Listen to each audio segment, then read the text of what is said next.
Subject হলো কোনো একটা সেন্টেন্সের ভেতরে noun, pronoun, noun phrase, gerundial phrase অথবা নাউন ক্লজ, যেটা সম্পর্কে ওই বাক্যে কিছু বলা হয়। তো আমরা সকলে জানি যে নাউন বা প্রোনাউন হইলেই সেটা সাবজেক্ট হয়, কিন্তু এই ধারণা কিন্তু ভুল। সাবজেক্ট হওয়ার জন্য নাউন ফ্রেজও সাবজেক্ট হতে পারে, জিরান্ডিয়াল ফ্রেজও সাবজেক্ট হতে পারে অথবা নাউন ক্লজও সাবজেক্ট হতে পারে। তো কিভাবে হতে পারে সেটা অবশ্যই আমি দেখাবো উদাহরণের মাধ্যমে।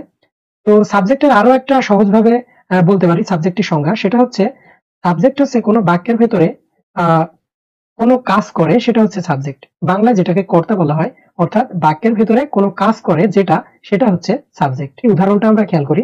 The fox dug a hole in the ground, অর্থাৎ একটি শিয়াল মাটির ভেতরে একটি গর্ত করলো।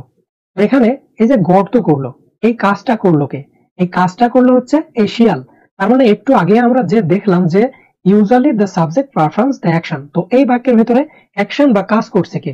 এই বাক্যের ভেতরে অ্যাকশন বা কাজ করছে হচ্ছে দ্য ফক্স, তার মানে এটা হচ্ছে সাবজেক্ট।